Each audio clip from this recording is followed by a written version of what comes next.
വചനത്തിൻ്റെ ശക്തി എത്ര വലുതല്ലേ? വചനത്തിലാണ് സകലതിൻ്റെ നിലനിൽപ്പ്.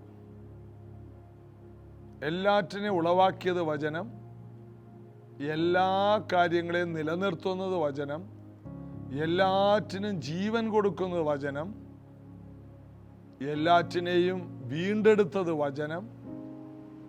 വചനമാണ് എല്ലാറ്റിലും ശ്രേഷ്ഠം. അതുകൊണ്ട് ദൈവവചനത്തിൻ്റെ ശ്രേഷ്ഠതയിൽ നമുക്ക് കൂടുതൽ നന്ദിയുള്ളവരായിട്ട് ആശ്രയിക്കാം. പ്രത്യേകിച്ച് വേദപുസ്തകം നിങ്ങൾ വളരെ ഭക്തിയോടെ വായിക്കണം. ഈ വചനം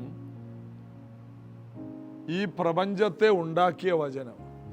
ഈ വചനം നമ്മുടെ ഉള്ളിലേക്ക് നമ്മൾ കൂടുതൽ സ്വീകരിക്കും തോറും നമുക്ക് നിത്യജീവൻ വർദ്ധിക്കും, സമൃദ്ധിയായ ജീവൻ ഉണ്ടാകും, നമ്മുടെ സൗഖ്യം വർദ്ധിക്കും, നമ്മുടെ സ്വസ്ഥത വർദ്ധിക്കും, നമ്മുടെ സന്തോഷം വർദ്ധിക്കും, ആത്മാവിൻ്റെ ഫലങ്ങളും വരങ്ങളും നമുക്കുണ്ടാകും. പരിശുദ്ധാത്മാവിൽ നിറയുവാൻ ഈ വചനം വായിച്ചാൽ മതി. കൂടുതൽ കൃപകളും വരങ്ങളും പ്രാപിക്കാൻ ഈ വചനം വായിച്ചാൽ മതി. ഏത് തകർന്ന മനുഷ്യനും ജീവൻ കൊടുക്കാൻ ഈ വചനം വായിച്ചാൽ മതി.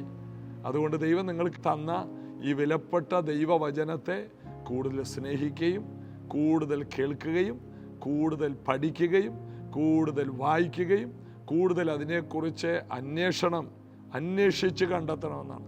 അതിൽ നിന്ന് കൂടുതൽ അന്വേഷിച്ച് പഠിച്ച് പ്രാപിക്കുകയും ചെയ്യുവാൻ ഞാൻ നിങ്ങളെ പ്രോത്സാഹിപ്പിക്കുന്നു. ബൈബിൾ വായിക്കാൻ ആഗ്രഹിക്കുന്നവർക്കെല്ലാം നിങ്ങൾ വ്യക്തിപരമായിട്ട് ഓരോ ബൈബിൾ വാങ്ങിക്കൊടു.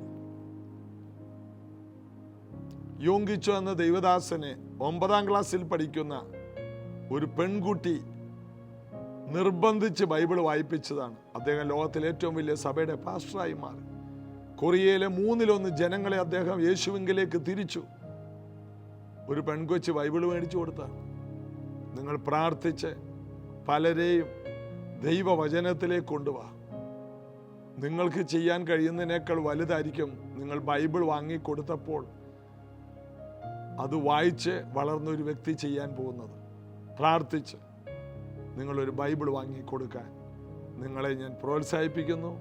വചനം ഏത് മനുഷ്യനെയും ജീവിപ്പിക്കും, സ്വസ്ഥമാക്കും, അനുഗ്രഹിക്കും. ആകയാൽ വചനപ്രകാരമുള്ള ആരാധനയിലേക്ക് മറ്റുള്ളവരെ നയിക്കുവാൻ നിങ്ങൾ മറ്റുള്ളവരെ ഈ ഒരു കാര്യത്തിൽ പ്രോത്സാഹിപ്പിക്കുക. തുടർന്നുള്ള സമയം നമുക്ക് ആത്മാവിലും സത്യത്തിലും യേശുവിനെ ആരാധിക്കാം. Rapha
Lord, you're doing something great.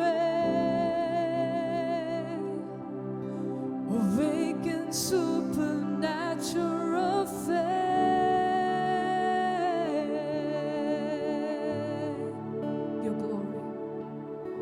Your glory is tangible in this place. Lord, you're doing something great. Awaken supernatural faith.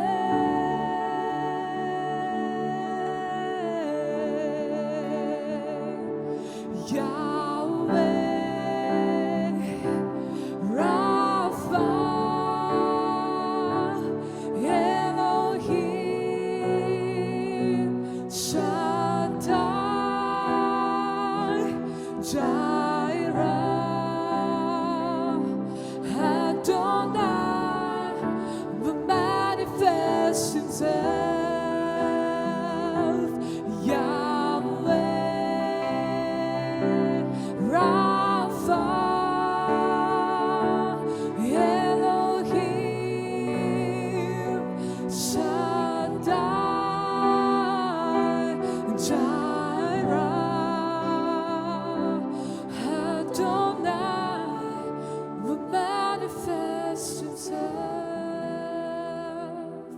Yahweh, Rapha, Elohim, Shaddai, Jireh, Adonai will manifest himself. നമ്മൾ യോഹന്നാന്റെ സുവിശേഷത്തിൽ തുടരുന്നു. വചനം ഒരു നദി പോലെയാണ്, ആദിയിൽ വചനം ഉണ്ടായിരുന്നു എന്ന് വായിച്ച് നമ്മളിങ്ങനെ അതിൽ നിന്ന് ഓരോ വാക്യങ്ങൾ, ഓരോ വാക്കുകളൊക്കെ ആയിട്ട് ഇങ്ങനെ മുന്നോട്ട് പോവുകയാണ്. വചനം ജഡമായി തീർന്നു, കൃപയും സത്യവും നിറഞ്ഞവനായി നമ്മുടെ ഇടയിൽ പാർത്തു. അപ്പോൾ ദൈവവചനത്തിന് നമ്മുടെ ഇടയിലേക്ക് വരാൻ വലിയൊരു ആഗ്രഹം ഉണ്ടായി, നമ്മുടെ ഇടയിൽ വന്ന് ജീവിക്കുവാൻ. ആദിയിലുണ്ടായ വചനം യഹോവ എന്ന പേരിൽ മോശയ്ക്കെല്ലാം വെളിപ്പെട്ട ആ വചനം പിന്നത്തേതിൽ നിങ്ങളൊരു ദേവാലയം പണിയുകയാണെങ്കിൽ ഞാൻ നിങ്ങളുടെ ഇടയിൽ പാർക്കാമെന്ന് പറഞ്ഞു. അതിപരിശുദ്ധ സ്ഥലമായ ആലയത്തിൻ്റെ ഏറ്റവും പ്രധാന സ്ഥലത്ത് പെട്ടകത്തിൽ വന്ന് ഈ വചനം, ആ സാന്നിധ്യം ഇരുന്നു. അതിനകത്ത് വരുന്നവർക്കെല്ലാം വലിയ ദൈവസാന്നിധ്യം അനുഭവിക്കാൻ കഴിഞ്ഞു. ഈ പെട്ടകവുമായി പോയിടത്തെല്ലാം ഒരു ജയം കണ്ടു, മഹത്വത്തിൻ്റെ പെട്ടകം. കാരണം ദൈവം അവരുടെ നടുവിൽ, ആരാധിക്കുന്ന ജനത്തിൻ്റെ നടുവിൽ വസിച്ചു. എന്നാൽ ദൈവത്തിന്, ഈ വചനം ആകുന്ന ദൈവത്തിന് ആ പെട്ടകത്തിൽ ഇരുന്നാൽ പോരാ, വാസ്തവമായിട്ട് മനുഷ്യനായി മനുഷ്യരുടെ ഇടയിൽ ഇരിക്കാൻ കൊതിയുണ്ടായി. ദൈവം ഇങ്ങോട്ട് ആഗ്രഹിച്ചു വന്നതാണ്. വചനം ജഡമായി കൃപയും സത്യവും നിറഞ്ഞവനായി നമ്മുടെ ഇടയിൽ പാർത്തു. ദൈവത്തിന് ഏറ്റവും വലിയ ആഗ്രഹമായിരുന്നു സ്വർഗത്തിൽ മാത്രം ഇരിക്കാതെ പാപികളായ മനുഷ്യരുടെ ഇടയിലേക്ക് വരാൻ യേശുവിന് താല്പര്യമുണ്ടായി. യേശു മിക്കവാറും ഭക്ഷണം കഴിക്കാൻ പോയത് ചുങ്കക്കാരുടെയും പാപികളുടെയും വീട്ടിലാണ്. ഒരു പുരോഹിതൻ പോകില്ല, മഹാപുരോഹിതന്മാർ പോകില്ല, ശാസ്ത്രിമാർ പോകില്ല. പാപികളുടെ നടുവിൽ യേശു ഉണ്ടാകും. അപ്പോൾ ഭയങ്കര വിമർശനം ഉണ്ടായി. ഇവൻ പാപികളുടെ കൂടെ ആണ് ഭയങ്കര കൂട്ടായ്മ, ഭക്ഷണം കഴിക്കുന്നു. നീ എന്തുകൊണ്ടാണ് പാപികളുടെ കൂടെ ഭക്ഷണം കഴിക്കുന്നത്? ശിഷ്യന്മാരോട് ചോദിച്ചു, നിങ്ങളുടെ ഗുരു എന്താണ്? ഈ പാപികളുടെ നടുക്കാണല്ലോ. യേശു പറഞ്ഞു, ദീനമുള്ളവർക്കാണ് സൗഖ്യത്തിൻ്റെ ആവശ്യം.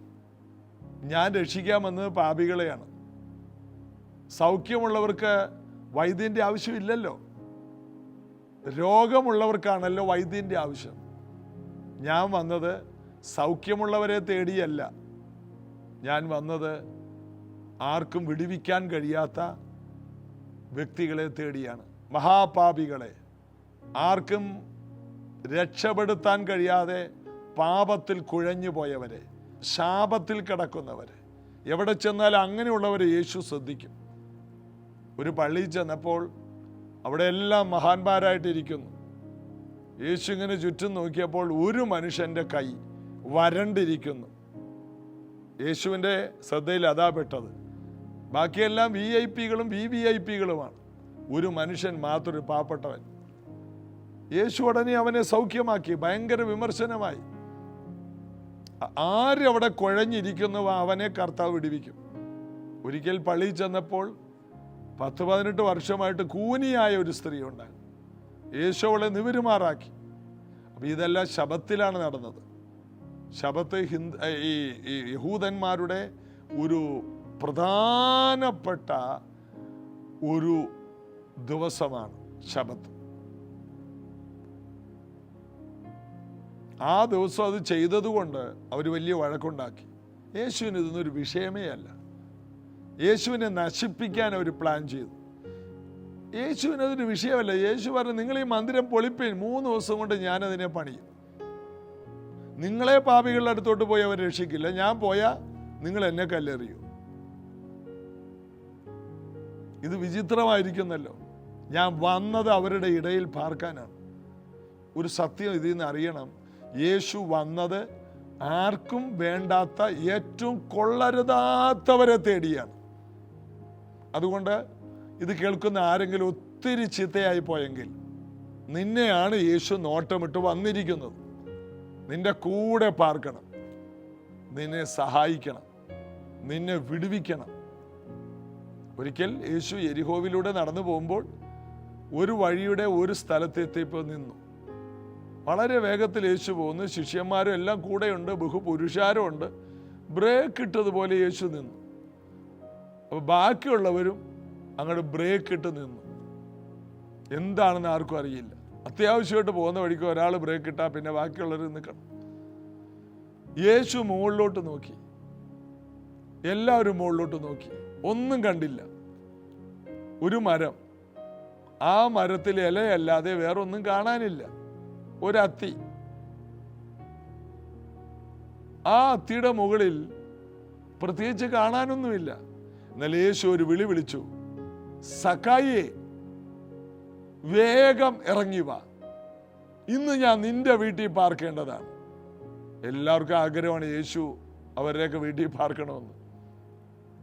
എന്നാൽ യേശു ഒരു മരത്തിൻ്റെ മുകളിലോട്ട് നോക്കി. എല്ലാവരും ഓർത്തു, യേശു എന്തിനാ അങ്ങനെ നോക്കുന്നത്? കുറച്ച് കഴിഞ്ഞപ്പോൾ ഒരു കൊമ്പിൻ്റെ ഇലകളുടെ ഇടയിൽ ഒരു അനക്കം കണ്ടു. കുറച്ച് കഴിഞ്ഞപ്പോൾ ആ ഇലകൾ ഇങ്ങനെ മാറുന്നത് കണ്ടു. പത്രോസൊക്കെ നോക്കുമ്പോൾ ഒരു ചെറിയ മനുഷ്യൻ, ഒരു 4 അടി ഉയരമുള്ള ഒരു മനുഷ്യൻ. കാണുമ്പോഴേ അറിയാം ഒരു ചുങ്കക്കാരനാണ്. നമ്മൾ പറയില്ലേ ബ്ലേഡുകാരനാണെന്നൊക്കെ. സമൂഹത്തിൽ ഇഷ്ടമല്ലാത്ത ഒരാളാണ്, വലിയ പിരിവുകാരനാണ്. പുള്ളിക്കാരൻ മുകളിലിരിക്കുകയാണ്. പൊക്കം കുറഞ്ഞതുകൊണ്ട് യേശുവിനെ കാണാൻ കൊതിച്ചിട്ട് മരത്തിൻ്റെ മണ്ടയിൽ കയറിയതാണ്. യേശു വീട്ടിൽ നിന്ന് ഇറങ്ങുന്നതിന് മുമ്പേ പ്ലാൻ ചെയ്തു, ഇന്ന് ഇവൻ്റെ വീട്ടിലാണ്. യേശുവിൻ്റെ ഡയറിയിൽ എഴുതി കാണും. ഇല്ല, യേശുവിൻ്റെ ഡയറി ഒന്നും ഉണ്ടായില്ലെന്ന് തോന്നുന്നു. യേശു അന്നേ പ്ലാൻ ചെയ്തു, അപ്പോഴേ രാവിലെ പ്ലാൻ ചെയ്തു, സക്കായിയുടെ വീട്ടിലാണ് ഇന്ന് രാത്രി. അങ്ങനെ അവൻ്റെ കൂടെ യേശു പോയി. പാപിയായ മനുഷ്യൻ്റെ കൂടെ പാർക്കാൻ പോയിരിക്കുന്നു. ഭയങ്കര വിമർശനം. യേശു ആ വീട്ടിലോട്ട് ചെന്നപ്പോൾ സക്കായി പറയണ, കർത്താവേ, ചതിവായി വാങ്ങിയതൊക്കെ കുറേ ഉണ്ടായിരുന്നു, അതെല്ലാം ഞാൻ 4 മടങ്ങായിട്ട് തിരിച്ചു കൊടുക്കുകയാണ്. ലൂക്കോസ് 19-ാം അധ്യായമാണ് ഞാൻ ഈ പറയുന്നത്. 9-ാം വാക്യത്തിൽ യേശു ഉടനെ പറഞ്ഞു, ഇവൻ്റെ മാനസാന്തരത്തിന് യോഗ്യമായ ഫലം അവൻ്റെ വായിൽ നിന്ന് വന്നപ്പോൾ ഇവനും അബ്രഹാമിൻ്റെ സന്തതിയാകയാൽ ഇവനും. അപ്പോൾ ഈ പാപികളെല്ലാം ആരുടെ മക്കളാ? യഹൂദ ഗൃഹത്തിൽ കാണാതെ പോയ ആടുകളുടെ അടുക്കലേക്ക് എന്നെ അയച്ചിരിക്കുകയാണെന്ന് പറഞ്ഞു. കാണാതെ പോയതിനെ തിരഞ്ഞു രക്ഷിക്കാനാണ് മനുഷ്യപുത്രൻ വന്നിരിക്കുന്നതെന്ന് പറഞ്ഞു. കാണാതെ പോയി. അബ്രഹാമിൻ്റെ വാഗ്ദത്ത സന്തതികളിൽ കാണാതെ പോയതിനെല്ലാം തപ്പി നടക്കുകയാണ്. അവർക്കെല്ലാം വേണ്ടിയാണ് കർത്താവ് വന്നിരിക്കുന്നത്. അങ്ങനെ യേശു ഇവന്റെ വീട്ടിൽ ചെന്നപ്പോൾ ഇവൻ മാനസാന്തരത്തെ കുറിച്ചാണ് പറയുന്നത്. ഇവനുണ്ടായ മാറ്റങ്ങൾ. ഇവൻ അബ്രഹാമിന്റെ മകനാകിയാൽ ഈ വീടിന് രക്ഷ വന്നു. മാനസാന്തരം, ശരിയായ രക്ഷയിലേക്ക് അവനെ കൊണ്ടുവരുന്നു. ആ കുടുംബത്തിന്റെ അവസ്ഥ മാറി. എല്ലാവരും വെറുക്കുന്ന വീടുകളെയല്ല യേശു തിരഞ്ഞു പിടിച്ചു. ഇവിടെ നമ്മൾ വായിക്കുന്നു, കൃപയും സത്യവും നിറഞ്ഞവനായി. അപ്പോൾ ഇവിടെ ഈ കൃപ വീട്ടിലേക്ക് തേടി വന്നു. അടുത്തത് സത്യം അവനെ സ്വതന്ത്രമാക്കി. കൃപയും സത്യവും ഒരുപോലെ ഈ വീട്ടിൽ പ്രവർത്തിക്കുകയാണ്. ദൈവവചനത്തിൻ്റെ സത്യമാണ് ഒരു മനുഷ്യനെ വിടുവിക്കുന്നത്. അതുകൊണ്ടാണ് യോഹന്നാനിൽ നമ്മൾ വായിക്കുന്ന ഇതേ സുവിശേഷത്തിൽ, എനിക്ക് തോന്നുന്നു 8-ാം അധ്യായത്തിൽ അതിൻ്റെ 31-ാം വാക്യം, തന്നിൽ വിശ്വസിച്ച യഹൂദന്മാരോട് യേശു, എൻ്റെ വചനത്തിൽ നിലനിൽക്കുന്നു എങ്കിൽ നിങ്ങൾ വാസ്തവമായും എൻ്റെ ശിഷ്യന്മാരായി സത്യം അറിയുകയും സത്യം നിങ്ങളെ സ്വതന്ത്രമാക്കുകയും ചെയ്യും. വചനത്തിൽ നിലനിൽക്കുന്നു. സക്കായി ഇപ്പോൾ വചനത്തിലാണ്. വചനത്തിൽ നിലനിൽക്കുന്നവർക്ക് സത്യം അറിയാനും സത്യത്തിൻ്റെ സ്വാതന്ത്ര്യം ലഭിക്കും. നമ്മൾ അറിയുന്ന സത്യം എന്താണ്? എല്ലാ സത്യവും നമ്മളെ സ്വതന്ത്രമാക്കില്ല. ഈ വചനത്തിൽ നിന്ന് നമ്മൾ അറിയുന്ന സത്യം. പലർക്കും സത്യങ്ങൾ അറിയില്ല. ചിലർക്ക് ഇതെല്ലാം ഒരു അന്ധവിശ്വാസങ്ങളാണ്. അതായത് 3 ദിവസം ഉപവസിച്ചാൽ വിടുതൽ, 21 ദിവസം ഉപവസിച്ചാൽ വിടുതൽ, ഇങ്ങനെ വിശ്വസിക്കുന്നവരുണ്ട്. വാസ്തവത്തിൽ അതിലൊരു സത്യം, ഉപവാസം കൊണ്ട് ഒരു വിടുതലുമില്ല. പിന്നെ എന്താണ്? ഈ ഉപവാസം ഇരിക്കുമ്പോൾ നമ്മൾ ദൈവവചനം ധ്യാനിക്കുകയും പ്രാർത്ഥിക്കുകയും ചെയ്യുമ്പോൾ ആ ദൈവവചനം ധ്യാനിക്കുമ്പോഴാണ് അതിന് വിടുതൽ കിട്ടുന്നത്. ഉപവാസം എന്ന് പറഞ്ഞാൽ ദൈവത്തിൻ്റെ കൂടെ ഇരിക്കുന്നു. ആ വാക്കിൻ്റെ അർത്ഥം അതാണ്. അപ്പം അതിനകത്ത് സത്യം എന്താണ്? നമ്മൾ ദൈവത്തിൻ്റെ കൂടെ സമയം ചെലവഴിക്കുമ്പോൾ, ദൈവവചനം ധ്യാനിക്കുമ്പോൾ ആ സത്യം നമ്മളെ വിടുവിക്കുകയാണ്. അതിന് ചിലർ വിചാരിച്ചിരിക്കുന്നത് 21 ഇരുന്നാൽ വിടുതൽ. 3 ദിവസം ഇസ്രായേൽ മക്കൾ അഹവ ആറ്റിൻ്റെ അരികിൽ ഒരു ഉപവാസം പ്രസിദ്ധമാക്കി. ഞങ്ങൾ ഇരിക്കുകയാണ്. എസ്തേർ 3 ദിവസം ഇരുന്നു, അതുകൊണ്ട് ഞാനും ഇരിക്കും. 3 എന്ന സംഖ്യക്ക് ഒരു ഗുണവുമില്ല. 21 എന്ന് പറയുന്ന സംഖ്യക്ക് യാതൊരു പ്രയോജനവുമില്ല. അപ്പൊ അങ്ങനെ ഇരുന്നവരൊക്കെ വിടുതൽ പ്രാപിച്ചു. അവരെല്ലാം വചനത്തിന്റെ സത്യം അറിഞ്ഞപ്പോൾ സത്യം അവരെ സ്വതന്ത്രമാക്കി. അങ്ങനെ 21 ഇരിക്കുന്നവർക്ക് മാത്രമല്ല വിടുതലുള്ളൂ. ഷുഗറും പ്രഷറും കൊളസ്ട്രോളും ഉള്ളവരെങ്ങനെ 21 ഇരിക്കും ഭക്ഷണം കഴിക്കാതെ? അവർക്ക് വിടുതൽ വേണ്ടേ? എല്ലാവർക്കും ദൈവത്തോടുകൂടി വചനത്തോടുകൂടി ഇരിക്കാൻ കഴിയും. കൂടുതൽ ഏകാഗ്രതയ്ക്കും മറ്റൊന്നിലേക്കും തിരിയാതിരിക്കാനാണ് ചിലർ ഭക്ഷണം വെടിഞ്ഞിരിക്കുന്നത്. ഭക്ഷണം 3 നേരം ഉണ്ടാക്കണം, തിന്നണം. അപ്പോൾ ഒത്തിരി സമയം പോകും. കൂടുതൽ വചനത്തിലിരിക്കാൻ വേണ്ടിയാണ് ഉപവസിക്കുന്നത്. എന്നാൽ പൊതുവെ എങ്ങനെയാണെന്നറിയാം, ഒരു ചർച്ചിൽ ഉപവാസ പ്രാർത്ഥനയാണെങ്കിൽ ഫാസ്റ്റിംഗ് എന്ന് പറയും. രാവിലെ ഒരു 3 മണിക്കൂർ വീട്ടിൽ നിന്ന് വരുമ്പോൾ തന്നെ 3 മണിക്കൂറിൽ 1 മണിക്കൂർ ലേറ്റായിട്ട് വരും. പിന്നെ 2 മണിക്കൂർ കിട്ടിയാൽ കിട്ടി. വൈകിട്ട് ഒരു 1.5 മണിക്കൂർ, 7 തൊട്ട് 9 മണി വരെ, അല്ലെങ്കിൽ 2 മണിക്കൂർ. ഈ 2, 3, 5 മണിക്കൂർ ഇതാണ് ഈ ഇരിക്കുന്നത്. അങ്ങനെ ഇരിക്കുന്നതിനേക്കാൾ നിങ്ങൾ കഴിച്ചുകൊണ്ടിരിക്കുക. എന്തിനെ ആരോഗ്യം കളയുന്നു? ഫാസ്റ്റിംഗ് എന്ന് പറഞ്ഞാൽ കർത്താവിൻ്റെ കൂടെ ഇരിക്കുന്നതാണ്. ഇനി മുതൽ നിങ്ങൾ ഫാസ്റ്റിംഗ് എടുക്കുമ്പോൾ എനിക്കൊരു ഓഡിയോ എങ്ങനെ അത് ചെയ്യണമെന്ന് പറഞ്ഞു തരാം. അങ്ങനെയുള്ളവർക്ക് അത് പറഞ്ഞു തരാം. പാരമ്പര്യങ്ങളോ ആചാരങ്ങളോ ഒന്നും നമ്മെ വിടുവിക്കില്ല. അറിയുന്ന സത്യം വചനത്തിൻ്റെ കൂടെ ഇരിക്കുമ്പോഴാണ് വിടുതൽ കിട്ടുന്നത്. എങ്ങനെ ഉപവസിക്കണം ഇതൊക്കെ പഠിക്കേണ്ടതാണ്. സത്യം അറിയാത്തവർ വെറുതെ ഭക്ഷണം വെടിഞ്ഞിരിക്കും, എന്നിട്ട് ഒരുമിച്ച് ഈ ഭക്ഷണം മൊത്തം കഴിക്കും. ദഹനക്കേടും അനേക അസുഖങ്ങളുണ്ടാകും. ആരോഗ്യം സൂക്ഷിക്കണം. വെറുതെ ഉപവസിക്കുന്നവരെ കുറിച്ചാണ്.